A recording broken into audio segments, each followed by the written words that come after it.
অনুরূপ জাহান্নামের আগুন এই দুনিয়ার আগুনের চাইতে অনেক বেশি তীব্র আগুন।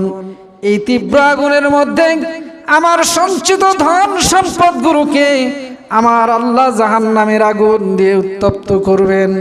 উত্তপ্ত করার পরে তামার মতো তৈরি, লোহার পাতের মতো তৈরি করে ওই পাতটা দিয়া বান্দার কপালে, বান্দার পার্শ্বদেশে এবং বান্দার পিঠের মধ্যে দাগ দিতে থাকবে, ছাপ দিতেই থাকবে। একদিন দুই দিন নয়, 50,000 বছর পর্যন্ত ওই ময়দানে মাহশরে হিসাব দেওয়ার জন্য আপনি আমি যখন আমার প্রভুর সামনে দাঁড়াবো, শেষ মানুষের হিসাব না হওয়া পর্যন্ত ওই হাসরের ময়দান শেষ হবে না। শেষ মানুষটা পর্যন্ত হিসাব নিকাশের পর এরপরে আল্লাহর অরিজিনাল ফয়সালা হবে, হয় জাহান্নাম নয়তো বা জান্নাত। যাই হোক, আজকে দেখতে দেখতে রমজানের রোজা কয়টা চলে গেল? আজকে 9 নম্বর রানিং, 8টা বিগত হয়ে গেছে। তার মানে রহমতের সময় শেষ প্রান্তে। এরপরে আসবে কি? মাগফিরাত। এরপরে আসবে ইনশাআল্লাহ নাজাত। আল্লাহ তাআলা আমাদেরকে রহমতের শেষে আর মাগফিরাতের একদম সন্নিকটে আমরা অবস্থান করছি। আল্লাহ তাআলার মাহে রমজানে যে রহমত বরকত শুধু এই 10 দিনেই থাকবে এমন কথা নয়, সারা মাস থাকবে। বিশেষ করে রমজানের এইটা, আর সারা বছরই তো, সারা জীবনই তো আল্লাহ তাআলা রহমত দ্বারা আমাদেরকে ঢাকিয়ে রেখেছেন। কিন্তু রমজান মাসে রহমতের কথা বলা হচ্ছে কেন? এগুলো বিশেষ রহমত। এগুলো কি? বিশেষ রহমত, বিশেষ দয়া। আল্লাহ তাআলা কি শুধু এই মাসে আমাদেরকে দয়া করেন? অন্য মাসে করেন না? এই মাসে শুধু ক্ষমা করেন, অন্য মাসে করেন না? এই মাসে দয়া, ক্ষমা, নাজাত যেমন আছে, অন্যান্য মাসেও দয়া, ক্ষমা, নাজাত আল্লাহ তাআলা আপনার আমার জন্য রেখেছেন। তবে এই মাসের কথাটা বেশি বলা হয়েছে কেন? যে এই মাসটা একটা অত্যন্ত ফজিলতপূর্ণ মাস। এই জন্য এই মাসের দয়া আল্লাহ তাআলা আপনার আমার জন্য এত বেশি রেখেছেন। তা আমি আপনাদের সামনে যেই কোরআনুল কারীমের আয়াতে কারিমা তেলাওয়াত করেছি, যে ওয়াকিমুস সালাহ ওয়া আতুজ যাকাত, আল্লাহ তাআলা নামাজকে যেমন ফরজ করেছেন, ঠিক তেমনি আপনার আমার উপর যাকাতও একটা ফরজ। তো রোজা হলো সবার জন্য, আর যাকাত এগুলো হলো কি ব্যক্তি বিশেষে, যাদের শক্তি সামর্থ্য আছে তারা দিবে, আর যাদের নাই তারা দিবে না, তারা গ্রহণ করবে। কারা গ্রহণ করবে? যাদের শক্তি নাই তারা গ্রহণ করবে। তো আমরা ঈমান আনলাম, নামাজ পড়লাম, যাদের শক্তি আছে আমরা যাকাত দেব। আল্লাহ তাআলা বলছেন সালাত কায়েম করো, যাকাত আদায় করো। তাহলে যাকাত আমাদেরকে আদায় করতে হবে, এবং এই যাকাত যারা পার যোগ্য, ঠিক যোগ্য ব্যক্তিদের কাছে এই যাকাত আমাদেরকে পৌঁছে দিতে হবে। যাকাত আমার কাছে নিতে আসবে এমন যেন না হয়, এটা আমার দায়িত্ব, আমি খুঁজে খুঁজে পৌঁছায় দিব। বিশেষ করে আত্মীয় স্বজনের দিকে আগে নিজে নজর দেব, এরপরে যারা আছে তাদেরকে দেব। যাকাত ব্যয়ের কয়টা খাত আছে? 8টা খাত আছে। পর্যায়ক্রমে ইনশাআল্লাহ আলোচনা হবে। তো মূল কথা হলো যাকাত মানেটা কি? আয-যাকাতু আত-তাহারা, আয-যাকাতু আন-নামাউ। যাকাত হলো পবিত্র করে। যাকাত কি করে? পবিত্র করে। যাকাত প্রদানকারী এবং মালের মধ্য থেকে যে উদ্বৃত্ত মাল আল্লাহ তাআলা আপনার আমার জন্য যে নেশাব, যেই সম্পদের পরিমাণ, কতটুকু পরিমাণ সম্পদ থাকলে আমি জাকাত দিব, এই পরিমাণেরকেই বলা হচ্ছে কি নিসাব। আবার এই পরিমাণ থেকে আমি যেই জাকাতের টাকাটা বাহির করব, এই মালেরও কতদিন পর্যন্ত আমার কাছে থাকতে হবে সেটাও একটা নিসাব সময়। আমরা সবাই জানি এই ওয়াজ, এটা আমরা সবাই শুনেছি যে 7.5 ভরি স্বর্ণ অথবা 52.5 ভরি রূপা, এই পরিমাণ সম্পদ যদি আপনার আমার থাকে, যদি স্বর্ণ থাকে, এককভাবে স্বর্ণও থাকতে পারে, রূপাও থাকতে পারে, কিংবা দেখা গেল সব কিছু মিলে আমার এই পরিমাণ অর্থ হচ্ছে, এই পরিমাণ কি 7.5 ভরি অথবা 52.5 ভরি রূপা আর 7.5 ভরি স্বর্ণের সম পরিমাণ আমার অন্য সম্পদ দিয়ে হচ্ছে। কিন্তু কি কি সম্পদ আবার জাকাতের মধ্যে আসবে আর কি কি আসবে না, এই আলোচনাগুলো আমাদের করা দরকার আছে না? আছে, অবশ্যই দরকার আছে। তাহলে আমার কাছে যদি এই পরিমাণ সম্পদ থাকে, তাহলে আল্লাহ তাআলা বলছেন, বান্দা তোমার ওই সম্পদের মধ্যে আমি আমার কিছু বান্দা আছে, তোমাকে যেই শ্রেণীর বান্দা বানিয়েছে তোমার চাইতে কিছু অর্থের দিক থেকে কমজোরি বান্দাও আমার দুনিয়াতে আছে, তো তোমার এই মালের মধ্যে আমি তাদের জন্য কিছু অংশ রেখে দিয়েছি, গোটাটাই নয়। তুমি 100 ভাগ খাবে, ওই 100 ভাগের মধ্য থেকে 2.5 ভাগ অর্থাৎ শতকরা 2.5% তুমি খাও, 57% তোমার জন্য, 97.5 তোমার জন্য, আর মাত্র 2.5% হলো আমার ওই দরিদ্র মিসকিন ফকির আল্লাহ রাস্তায় জিহাদকারী, কারো মন তুষ্ট করা লাগবে ইসলামের জন্য, এরকম ব্যক্তি, কেউ ঋণগ্রস্ত আছে এরকম ব্যক্তি, তাদের জন্য আমি তোমার এখানে একটু অংশ রেখেছি। তো তুমি যদি এইটা দিয়ে দাও, তাহলে তোমার জন্য কি তোমার মালটা পবিত্র হয়ে যাবে, আর এই তোমার অন্তরটাও পবিত্র হবে। কিসের থেকে? কৃপণতার, কলুষতার থেকে। সুবহানাল্লাহ বলেন। কারণ ধন সম্পদের প্রতি কারো মায়া নাই এমনটি দুনিয়ার মানুষ খুব কম আছে।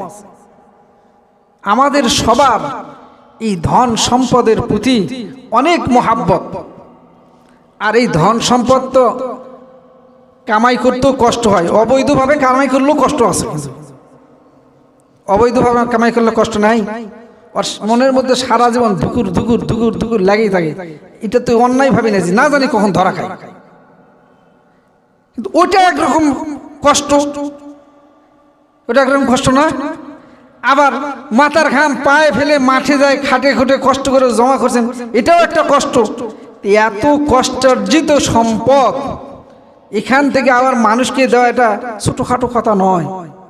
আর যারা দিতে পারে তারাই হলো আল্লাহর বান্দা, কারণ আল্লাহ নির্দেশ দিয়েছে এটা দেওয়ার জন্য, না দুনিয়ার কোনো মানুষ। দুনিয়ার কোনো, আল্লাহ বলছেন ওয়াকিমুস সালাতা ওয়া আতুজ যাকাত, নামাজ কায়েম করো, সালাত কায়েম করো, আর যাকাত প্রদান করো, যাকাত আদায় করো। আদায় করব, প্রদান করব, আদায় করব, প্রদান করব। আমার মালের মধ্যে থেকে আমি আদায় করে নিব, আর যারা পাওয়ার উপযুক্ত তাদের কাছে আমরা দিয়ে দিব। সুবহানাল্লাহ, কি সুন্দর কথা। তো আমরা এই যাকাত দেওয়ার জন্য কিন্তু নিয়ত লাগবে ভাই। নামাজ পড়তে আসলে নিয়ত করেন না? নিয়ত ছাড়া আপনার নামাজ শুদ্ধ হবে? কথা কয় না, নামাজ শুদ্ধ হবে না, তো আপনার নিয়ত লাগবে। নিয়ত ফরজ না? 13 ফরজের 1 ফরজ নিয়ত না? ঠিক জাকাত আদায় করতে গেলে আপনাকে নিয়ত করতে হবে। আর যদি নিয়ত ছাড়া আপনি জাকাত দেন, সাধারণ সদকা হয়ে যাবে, জাকাত আদায় হবে না, জাকাত আদায় হবে না। আপনার মাল আপনি জাকাতের নিয়তে বাইর করছেন, জাকাতের নিয়তেই দান করতেছেন, তাহলে জাকাত আদায় হবে। তাছাড়া সাধারণ সদকায় রূপান্তরিত হয়ে যাবে আপনার দানটা। এই জন্য আমরা জাকাত আদায় করার জন্য কি করব? নিয়ত করব। তো জাকাত কতটুকু পরিমাণটা তো আপনারা শুনলেন। মাল কতগুলো থাকতে হবে? 7.5 ভরি স্বর্ণ অথবা 52.5 ভরি রূপা। এখন আমার কাছে শুধুমাত্র যদি এখানে একটা মাসালা আছে,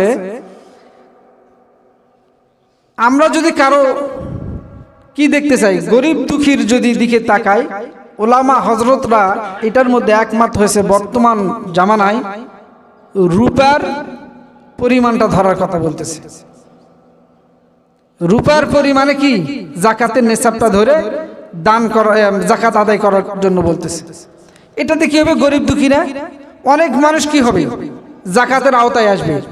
বর্তমান স্বর্ণের যেই দাম, এই দামে যদি জাকাত আপনি আদায় করতে যান, কারণ তখন একটা যখন এই 52.5 ভরি রূপা আর 7.5 ভরি স্বর্ণের যেই মানে সমন্বয় করা হয়েছিল, তখন সেটার একটা ব্যালেন্স ছিল যে এতটুকু স্বর্ণ হলে এতগুলো কি হয়, রূপা হয়। আর বর্তমানে 1 ভরি স্বর্ণের দাম কত? আপনারা স্বর্ণকার ভাইয়েরা এখানে আছেন, বর্তমানে 1 ভরি স্বর্ণের দাম কত? 2.5 লাখ। আর রূপার দাম 5,000। তাহলে 2.5 লাখ দিয়ে কতগুলো রূপা হবে? অনেক হবে না? তো এখন যদি আপনি মনে করেন তা না, আমরা শুধু রূপা নয় স্বর্ণ দিয়ে দেব, তাহলে তো জাকাতের আওতায় অনেক লোক বাদ পড়ে যাবে, অনেক লোক বাদ পড়ে যাবে না? এই জন্য রূপার নিসাবটা ধরতে হবে। এখন দেখা গেল একজন ব্যক্তির কাছে 1 ভরি স্বর্ণ আছে। কয় ভরি? এই কথাটুকু ভালো করে মনে রাখবেন। 1 ভরি স্বর্ণ আছে। 1 ভরি স্বর্ণ, অন্য কোনো মালামাল নাই, রূপাও নাই বা ব্যবসায়িক পণ্যও নাই, গচ্ছিত কোনো সম্পদও নাই। আছে আপনার কি সারা বছর খায় পরে 1 ভরি স্বর্ণ। যদি রূপার নেশাব ধরেন, তাহলে 1 ভরি স্বর্ণের উপর আপনার জাকাত ওয়াজিব হয়ে গেছে, ফরজ হয়ে গেছে কি, তাই না? কারণ 1 ভরি স্বর্ণের টাকা দিয়ে তো অনেকগুলো, প্রায় 100 ভরির কাছে মনে হয় রূপা পাওয়া যাবে। তো রূপা তো লাগবে আমার 52.5 ভরি। এমতো অবস্থায় আমার হুকুম কি? যদি শুধুমাত্র আপনার কাছে 1 ভরি 2 ভরি 2.5 ভরি স্বর্ণ থাকে, অর্থাৎ নেশাব পরিমাণ স্বর্ণ না হয়, মূল্য যাই হোক, তাহলে আপনার উপর জাকাত ওয়াজিব হবে না। তাহলে আপনার উপর জাকাত ওয়াজিব হবে না। যখন কিছু স্বর্ণ, কিছু রূপা, কিছু ব্যবসায়িক পণ্য বা আদার্স কিছু আপনার ব্যাংকে কিছু টাকা আছে, এই সব কিছু মিলে যদি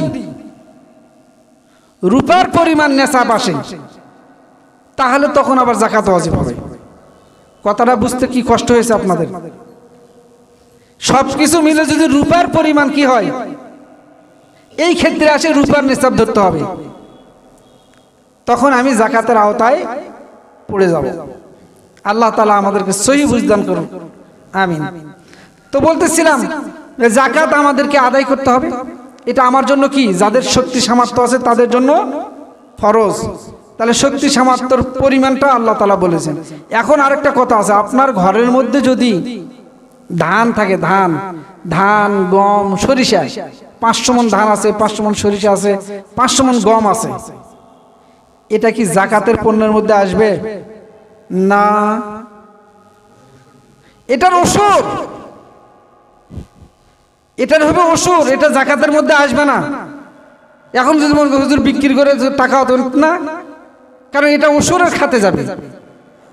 আর আমার জাকাতের খাতে কি কি আসবে? ব্যবসায়িক পণ্য আসবে। বাড়ি করে ভাড়া দিয়েছেন, ভাড়ার টাকাটা, বাড়ির মূল টাকা নয়, বাড়ি ভাড়া দিয়েছেন, সেখান থেকে যেই ভাড়াটা পান, সেই ভাড়ার বাড়ির কিছু টাকা, ব্যবসায়িক কিছু পণ্য, এই সব কিছু মিলে যদি রূপা বা স্বর্ণের নেশাব পরিমাণ মাল হয়, তাহলে আমাদেরকে জাকাত ফরজ হবে। ঘরের মধ্যে গম ধান থাকলে নয়। সেটা আমি আসতেছি, অবশ্যই আসবো। আমি বলছি ব্যবসায়িক পণ্য, হ্যাঁ এটা ব্যবসায়িক পণ্য। আপনার ঘর একটা স্টিল খাড়া করে দিয়েছেন, ভাড়া দেওয়ার জন্য, তাহলে এটা ব্যবসায়িক পণ্য হয়েছে। আপনার নিজের ব্যবহৃত দৈনন্দিন জীবনে যে সমস্ত জিনিসগুলো আমরা ব্যবহার করি, এই সমস্ত জিনিসগুলো জাকাতের আওতামুক্ত, জাকাতের বাইরে। এখন ওই ধান বলছে ভাই আলহামদুলিল্লাহ, ধান গম চাল এগুলো যদি আমার ব্যবসায়িক পণ্য হয় তাহলে জাকাত আমাকে হিসাব করে দিতে হবে, জাকাত আমাকে হিসাব করে দিতে হবে। এই জন্য খুব বিকেয়ারফুল, এটা একটা ফরজ। এই ফরজ যদি আমি তরক করি আমার কি জবাব দিতে হবে না আল্লাহর কাছে? নামাজ না পড়লে যেমন আপনার শাস্তি আছে, হজ না করলে শক্তি থাকে যেমন শাস্তি আছে, রোজা না করলে শক্তি থাকা সত্ত্বেও রোজা না করলে যেমন শাস্তি আছে, ঠিক তেমনি করে যদি আমি জাকাত দেওয়ার মতো মাল সামান আমার থাকে আর সেই জাকাত যদি আমি না দেই তাহলে ঠিক অনুরূপ শাস্তিও আমার জন্য হবে। কি শাস্তি হবে সেই বর্ণনা আমার আল্লাহ কোরআনুল কারীমের মধ্যে বলছেন, সুবহানাল্লাহ বলেন।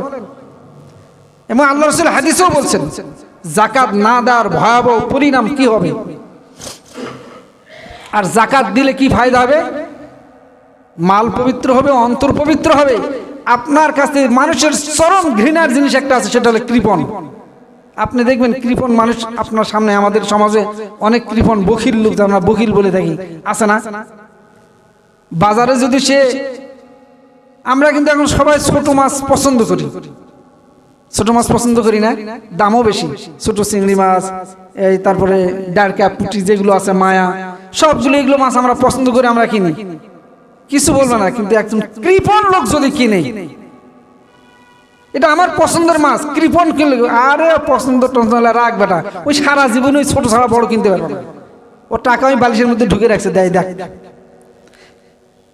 কিন্তু আরেকজন অন্য লোক কিনুক, আরে ছোট মাছের যেই দাম আমরা কিনতেই পারি না ভাই, ওদের টাকা ছাড়া কিনতেছে, ওকে কিন্তু ওই রকম ক্রিটিসাইজ করবে না একজন কৃপণকে যে এরকম মানুষ ক্রিটিসাইজ করে। আপনারা খুঁজে দেখবেন, এটা আমি বানাওয়াট কথা বলতেছি না, আপনি সমাজে খুঁজবেন এরকম। তাহলে কৃপণতা আল্লাহর কাছেও ঘৃণিত, দুনিয়ার মানুষের কাছেও কৃপণতা ঘৃণিত। মানুষ যখন জাকাত দেয় মানুষের অন্তর থেকে এই মালের মহাব্বত হটায়, অন্তরের যে কৃপণতা সংকীর্ণতা আছে এটা দূর হয়ে যায়। সুবহানাল্লাহ বলবেন না? এই জন্য জাকাত আমাদেরকে দিতে হবে, কারণ আর এটা ফরজ। জাকাত না দিলে কি হবে? আল্লাহ পাক কি বলতেছেন সূরা তাওবার 35 নম্বর আয়াত, ইয়াউমা ইউহমা আলাইহা ফি নারি জাহান্নামা ফাতুকওয়া বিহা জিবাহুহুম ওয়া জুনুবুহুম ওয়া যুহুরুহুম হাদা মা কানাজতুম লিআনফুসিকুম ফাযুকু মা কুনতুম তাকনিজুন। আল্লাহ তাআলা বলতেছেন যে সেই দিন বলতে ওই পরকালে ময়দান মাহশরে যখন আমরা সবাই সমবেত হব, সেই দিন আমার এই গচ্ছিত সম্পদ, এই ধন, এগুলোকে জাহান্নামের আগুন দিয়ে কি দেওয়া হবে? উত্তপ্ত করা হবে। ইয়াউমা ইউহমা আলাইহা ফি নারি জাহান্নাম, জাহান্নামের আগুন দিয়ে এগুলোকে গরম করা হবে। এরপরে কি বলছে? জিবাহুহুম ওয়া জুনুবুহুম ওয়া যুহুরুহুম, এগুলোকে আবার আপনার আমার এই যে কপালে, তারপরে পিঠে, পার্শ্বদেশে, এগুলো সব জায়গাতে গেলে কি করা হবে? লোহার পাতের মতো একটা তৈরি করে এগুলোতে ছাপ দেওয়া হবে, ছাপ দেওয়া হবে। আর বলা হবে কি? হাযা মা কানাজতুম লিআনফুসিকুম, এগুলো তোমার সেই সম্পদ, যে সম্পদগুলোকে তুমি সঞ্চিত রেখেছিলে, গচ্ছিত রেখেছো। এটা দেওয়ার কারণ হলো যে তুমি এখান থেকে এটার হক আদায় করনি। কি আদায় করনি? হক আদায় করনি। হকটা কি? যাকাত। শুধু গচ্ছিত রেখেছো, সোনা দানা রূপা টাকা পয়সা সব। এই জন্য কি করছে আল্লাহ তাআলা বলতেছে যে এগুলোকে কিয়ামতের দিন গরম করবে। এই কথাটা কার? আমার? রসুলেরও কথা নয়, কথা হলো আল্লাহ। তা আল্লাহ তাআলা এই কথাটা বলতেছেন যে সেই দিন এই ধন সম্পদ তোমার জন্য হবে বিপদ। গরম করে ছাপ দিবে, কতদিন পর্যন্ত দিবে, কতক্ষণ পর্যন্ত দেবে, এই আলোচনা আল্লাহ করছেন। মানুষের হিসাব নিকাশ শেষ না হওয়া পর্যন্ত ওই যে ময়দানে মাহশরে 50,000 বছর, এই 50,000 বছর এই গজব চলবে। অন্যান্য গজব তো আছে, এগুলো শাস্তি আপনাকে আমাকে ভক্ষণ করতে হবে যদি কি না করি, যাকাত না দেই। আর বলবে ফাজুকুমা কুনতুম তাকনিজুন, তোমার ধন সম্পদের কি স্বাদ আস্বাদন করো, এই ধন সম্পদের কি মজা, এখন এটা ভক্ষণ করো। আমরা কে কে প্রস্তুত আছি? একটা মোমবাতির আলোর নিচে এভাবে ওই হাতটা দিয়ে রাখা সম্ভব?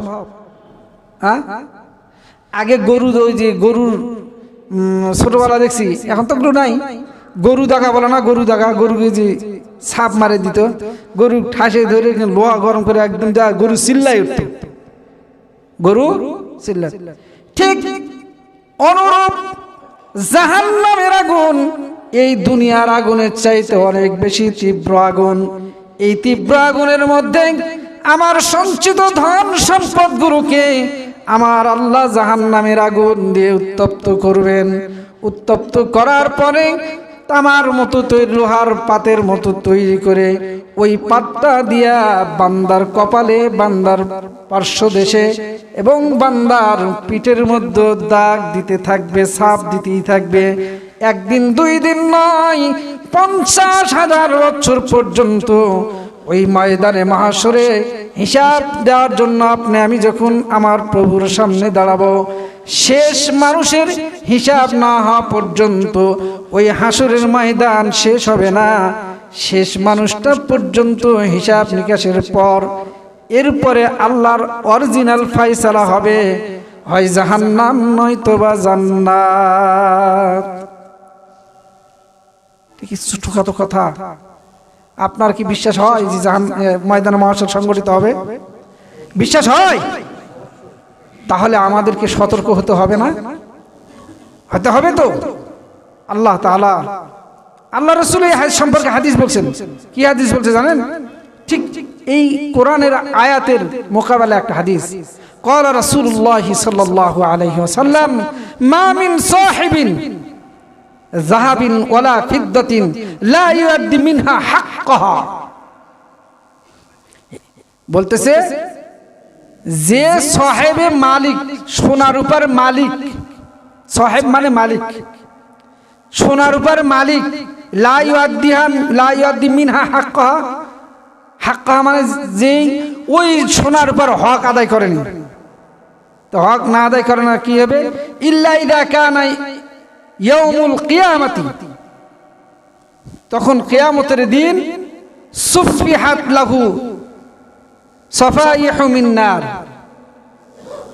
এই যে কিয়ামতের দিন এই ধন সম্পদগুলোকে, এখানে যেই কথা বলা হলো কোরআনুল কারীমের আয়াতে, যেই কথাটা এখন বললাম, ঠিক এই একই অর্থ তারও।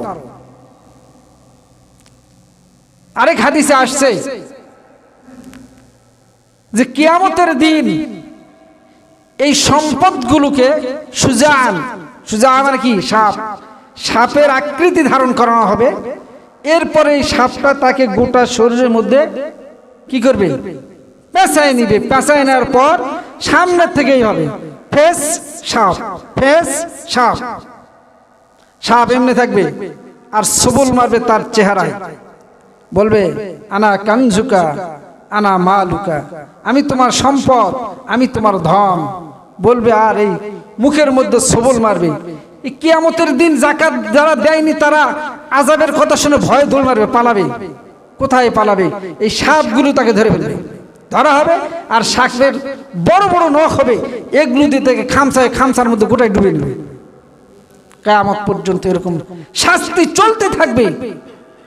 এই জন্য ভাই, নামাজ যেমন ফরজ, রোজা যেমন ফরজ, যাকাতও তেমনি আমার উপর একটা ফরজ। যদি আমার কি থাকে? শক্তি সামর্থ্য থাকে, তাহলে আমাকে যাকাত আদায় করতে হবে। আর যদি যাকাত আদায় না করি, প্রস্তুত থাকি এই সমস্ত শাস্তির জন্য। কারণ এখানে আপনি আরেকজনের হক নষ্ট করছেন, আল্লাহর হক নষ্ট নয়। কারণ এই যাকাত কি আল্লাহ নিবে? রাসূল নেবে, ফেরেশতারা নেবে, না এটাতে আল্লাহ জান্নাত তৈরি করবে নতুন করে, আমরা যেমন দান দিয়ে মসজিদ তৈরি করি? ভুলে গেছি তো, মসজিদের কিছু টাকা পয়সার দরকার আছে ভাই, অনেক টাকা ঋণ হয়ে আছে। মাহে রমজান মাস, 1 টাকা দান করলে কয় টাকার সওয়াব? হ্যাঁ না, 70 শুধু নয়, বলছে 700 গুণ। সুবহানাল্লাহ। আল্লাহ তো বলছে বেগয়রে হিসাব, এরপরে বলছেন। তা আপনারা একটু নিয়ত করেন, এই মসজিদটাকে একটু ঋণ মুক্ত করতে চাই না? আমরা তো এখানে নামাজ পড়ি। আমার বাবা যদি ঋণী হয়ে যায়, কবরের সামনে মুর্দাকে সামনে নিয়ে বলি, নিজে আর কথা বলতে পারে না আবেগ আপ্লুত হয়ে, তখন হয়তো তার পক্ষ থেকে কেউ বলে যে এখানে আমরা যে মাইয়েতের জানাজা করার জন্য এসেছি, উনার থেকে যদি কেউ কিছু পেয়ে থাকেন, মাফ করার মতো হলে মাফ করে দিন। আমরা সবাই কি বলি? আমিন। একজন যদি 1 লক্ষ টাকা পায়, ওই আমিন বলবে না? ওই আমিন বলতে কষ্ট আসলো তো, এতগুলো টাকা তার জন্য কষ্ট তো। আর যদি মাফ করে দিত আলহামদুলিল্লাহ। যদি না দেয় তো সন্তানের পক্ষ থেকে কি বলা হয়? যদি মাফ করার মতো হয় মাফ করে দিন, আর যদি মাফ করার মতো না হয় তাহলে তার উপযুক্ত সন্তানরা আছে, জামাই আছে, ভাই ভাগ্র আছে, তাদের কাছে আপনারা বললে আপনাদের টাকা পরিশোধ করে দেওয়া হবে ইনশাআল্লাহ। ঠিক না? বাপ মরে গেলে সন্তান থাকে, ভাই থাকে, জামাতারা থাকে, আরো অনেকেই থাকে তার ঋণকে পরিশোধ করার জন্য। আল্লাহর ঘরটা ঋণী হয়ে গেছে। এই ঋণটা কি কারো ব্যক্তিগত? সভাপতির, সেক্রেটারির, ক্যাশিয়ারের? তাহলে এই যে মসজিদ ঘরে ঋণ করছি, এই মসজিদ ঘরে কি সভাপতি নামাজ পড়ে? শুধু সেক্রেটারি পড়ে? শুধু ইমাম মুয়াজ্জিন পড়ে? না আমরা সবাই পড়ি? তো ভাই এই ঋণের দায় কি কার? সবার। তো সবাই একটু বলেন, এই ঋণ ঘরকে ঋণ মুক্ত করা লাগবে কি লাগবে না? ওই মুর্দার মতো বেটা শোধ করবে, বেটি শোধ করবে, এটা আমরা সবাই পরিশোধ করবো ইনশাআল্লাহ। তো আপনারা ইনশাআল্লাহ মসজিদ ঘরের ঋণ পরিশোধ করার জন্য নামে বেনামে যেভাবেই হোক, গোপনে প্রকাশ্যে সব ধরনের দান করা দেওয়া যাচ্ছে। প্রকাশ্যে দিলে কি লাভ? আপনার দান দেওয়া দেখে আরেকজন উৎসাহিত হবে এই নিয়তে। তাই বলে আমি দান দিছি 10,000 মারহাবা, এই মারহাবা নেওয়ার জন্য হলে মারহাবা পাবেন না, অন্যটা পাবেন। তো নিয়ত হবে কার জন্য? আল্লাহকে রাজি খুশি করার জন্য। ঘরটা কার? আল্লাহর। যদি দুনিয়া থেকে একটা মসজিদ ঘর বানায়, জান্নাতে আল্লাহ তার জন্য একটা বালাখানা বানায়। সুবহানাল্লাহ। তা আমরা এই বালাখানা চাই না। তো এই মসজিদের ঋণ হয়েছে, এটা আমরা সবাই ঋণী। সবাই একটু হাতটাকে প্রসাদী করবো। আমি বলবো না আপনি 10 দেন, 20 দেন, 5,000, 10,000। এখানে অনেক মানুষ আছে 20,000, 50,000, 10,000 দেওয়ার মতো লোক আছে। এমনও লোক আছে একাই পরিশোধ করে দিবে। হয়তো বা কোনোদিন আমার কানে আসেও যাবে যে হুজুর ওই টাকাটা আমি গোটাই দিয়ে দিয়েছি। আল্লাহ তাআলা এরকম মানুষকে কবুল করুন, বলেন আমিন। আমরা সবাই তো দিবই। বাঁচে গেলে মসজিদের ফান্ডে কি থাকবে? জমা থাকবে, কেউ খাইতে পারবে না। তো যাই হোক, তো আমি এই জাকাতের কথায় আসে, একটু দানের কথায় চলে গেলাম, মসজিদের কথাটা ভুলে যেতাম, বলা দরকার ছিল, এজন্য বললাম। তো কি বলতেছে? যদি ওই জাহান্নামের আগুন আপনাকে আমাকে ভক্ষণ করতে হবে যদি আমি জাকাত আদায় না করি। এখন এই সম্পদগুলো কি? আল্লাহ তাআলা কোরআনুল কারীমের মধ্যে আরেকটি সূরার মধ্যে বলতেছে, সূরাতুল কাহফের 46 নম্বর আয়াত, আল্লাহ বলছেন আল মালু ওয়াল বানুনা জিনাতুল হায়াতিদ দুনিয়া ওয়াল বাকিয়াতুস সালিহাতু খায়রুন ইনদা রাব্বিকা থাওয়াবান ওয়া খায়রুন আমালা। আল্লাহ বলছেন তোমার ধন সম্পদ, সন্তান সন্ততি, এগুলো দুনিয়ায় তোমার জন্য সৌন্দর্য। এগুলো দুনিয়ায় তোমার জন্য সৌন্দর্য। সৌন্দর্যের জন্য আমি আল্লাহ তোমাকে এগুলো দিয়েছি। কিন্তু সৌন্দর্য তো তখনই হবে যখন এটার কি ব্যবহার হবে? সঠিক ব্যবহার হবে। আর সঠিক ব্যবহার না হলে কি হবে? সেই কথা আমার আল্লাহ বলেছেন। সুবহানাল্লাহ। সেটা কি বলছেন? বলছে ইন্নামা আমওয়ালুকুম ওয়া আওলাদুকুম ফিতনাহ। যেই ধন সম্পদ আপনার আমার জন্য, যেই ছেলে মেয়ে স্ত্রী পুত্র আপনার আমার জন্য, এই দুনিয়াতে সৌন্দর্য হবে, ঠিক ওই ধন সম্পদ আপনার আমার জন্য এই দুনিয়ায় ফিতনা হবে, পরীক্ষা হবে। যদি সন্তান সন্ততিকে সেইভাবে মানুষ করতে পারি, আর ধন সম্পদগুলো যদি আমি হালাল পথে রোজগার করতে পারি আর হালাল পথে যদি ব্যয় করতে পারি, এটা দুনিয়াতে যেমন সৌন্দর্য, কিয়ামতের দিন এগুলো আপনার আমার নাজাতের জরিয়া হিসেবে যথেষ্ট। নেক সন্তান বানাবো, দান সদকা করব, তো এগুলো কি হবে আপনার জন্য আমার জন্য নাজাতের জরিয়া হবে। কামাইয়ের পথটা হতে হবে হালাল পথে, হারাম পথে নয়। তাহলে আপনার আমার জন্য এগুলো সৌন্দর্য। বলতেছে ওয়াল বাকিয়াতুস সালিহাতু খায়রুন ইনদা রাব্বিকা সাওয়াবান ওয়া খায়রুন আমালা। তো বলতেছে কি, কিছু আমল আছে চিরস্থায়ী আমল। চিরস্থায়ী আমল কি? এক নম্বর জিকির। আল্লাহ রাসূল বলেছেন সুবহানাল্লাহ, আলহামদুলিল্লাহ, ওয়া লা ইলাহা ইল্লাল্লাহু আল্লাহু আকবার, বেশি বেশি পড়া। এরপরে কি?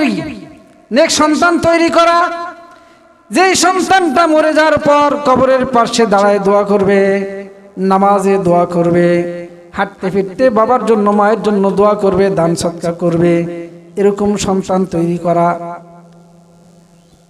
তারপর সদকাতুল জারিয়া, এই যে যেমন মসজিদে দান করে গেলাম, এগুলো কি সদকাতুল জারিয়া। এগুলো হলো চিরস্থায়ী আমল, মরে যাব আমল জারি থাকবে। আর এগুলোই আমার বিপদের সম্মুখীন হতে হবে যদি আমি হারাম পন্থায় উপার্জন করি। সন্তানকে যদি সুশিক্ষায় শিক্ষিত করতে না পারি, সুশিক্ষায় শিক্ষিত সন্তান সমাজের জন্য অলংকার, সমাজের জন্য গৌরব। এই সন্তানকে নীতি নৈতিকতা শিক্ষা দিতে হবে, ইসলামী বুনিয়াদী শিক্ষায় শিক্ষিত করতে হবে। দুনিয়ার সব শিক্ষায় শিক্ষিত বানান, সমস্যা নাই, কিন্তু এই সন্তানের মধ্যে ইসলামের বীজ বপন করে দিতে হবে।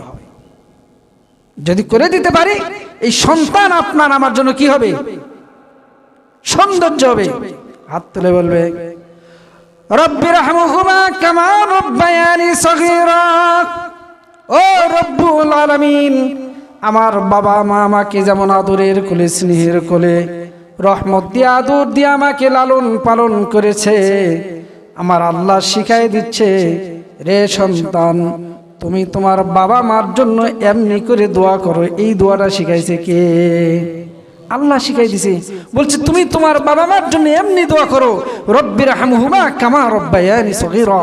যদি এমনি দয়া নিয়ে তুমি দোয়া করো, এ বান্দা, তোমার দয়া, দোয়া আর আমি আল্লাহর মাঝে কোনো পর্দা থাকবে না, ডাইরেক্ট আমি আল্লাহ কবুল করে নেব। তো এরকম সন্তান তো আমাকে বানাতে হবে। ওইভাবে ধন সম্পদ কামাই করে দান সদকা ভালো পথে ব্যয় করতে হবে, তাহলে না এই ফজিলত আপনার আমার ভাগ্যে জুটবে, তাছাড়া জুটবে না ভাই। এজন্য আমরা, সময় হয়ে গেছে, শেষ করে দেব। তা আমরা চেষ্টা করব আমাদের সম্পদ হালাল পথে উপার্জন করার জন্য। হারাম পথগুলো আপনাকে আমাকে ডাকতেছে, হারাম পথের রাস্তা চারিদিকে উন্মুক্ত হয়ে গেছে। এই জন্য খুব বুঝে সুঝে গোটা রাস্তাতে কাঁটা বিছানো আছে। আমরা প্রতিনিয়ত কাঁটার উপর দিয়ে হাঁটতেছি, জাহান্নামের কাঁটা। ভাইরা আমার, সামান্য সময় এই সুখ শান্তি আপনার যার জন্য করছেন, সে ভোগ বিলাস এ মত্ত হবে। আপনি আমি হারাম পথে কামাই করছি, কবরে যায় ভোগ করতে হবে শাস্তি।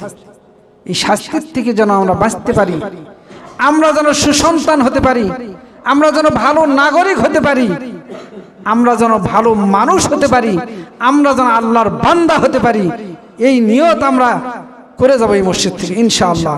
আর আরো একটা নিবেদন জানাই, মসজিদে নামাজ হওয়ার পর ভাই আপনারা যারা আগে চলে যান, মাহে রমাদান মাস, স্বীকারোক্তি নিব না, কিন্তু আপনার বুকে হাত দিয়ে বলেন, আপনি যে পরে কিছু নামাজ আছে, এগুলো নামাজ বাড়ির যায় পড়েন।